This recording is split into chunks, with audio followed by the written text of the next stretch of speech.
when even cartoon channels on TV were mocking him. The man named LeBron James had already quietly launched the most ruthless revenge story in basketball history. The 2011 NBA Finals changed everything. Holding a massive advantage, the Miami Heat's Big Three were stunned, upset by Dirk Nowitzki and the Dallas Mavericks. Under the brightest lights, LeBron's struggles became the world's favorite punchline. That summer, the ridicule reached its peak. Not just sports shows, even cartoon programs were joking about his finals performance. The bitterness of failure swallowed the once chosen one. LeBron shut off his phone, locked himself away in darkness.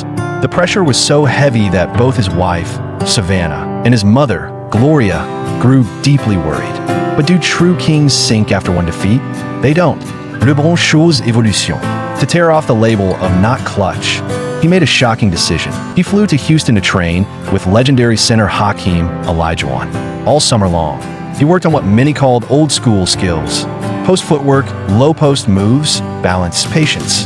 He understood one thing clearly: to reach the top, he had to change. At the same time, his teammates were grinding just as hard. Dwayne Wade obsessed over perfecting a fadeaway he never relied on. Chris Bosh added weight, preparing for the brutal battles inside. The front office brought in a critical piece: Shane Battier, known for his basketball IQ and elite one-on-one defense. Everything pointed toward one goal: a championship. And yet, beneath the perfection, cracks existed. This star-studded team was quietly torn by one question: who was the true leader? Who controlled the ball?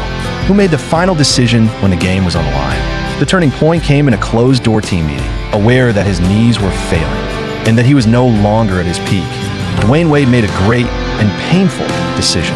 In a conversation involving Pat Riley, Wade walked up to LeBron and said, calmly and clearly, "This is your team now." He knew the team needed order, and he knew LeBron's hunger for a championship. His vision, his planning, ran deeper and stronger than anyone outside the locker room could see.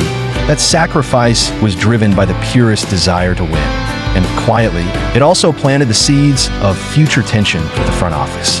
Every moment of silence, an adjustment exploded. On Christmas Day, 2011, opening night against their old enemy, Dallas, facing the same opponent, LeBron's eyes burned with cold fire. He attacked inside, pulled up from outside, and punished defenders with the post, moves he had rebuilt piece by piece. It wasn't just a game.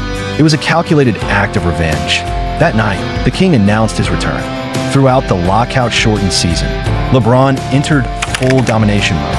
27.1 points, 7.9 rebounds, 6.2 assists per game, with terrifying efficiency. The all-powerful King from Cleveland was back, now armed with sharper skills and colder resolve. The familiar dominance swept across the league like a storm.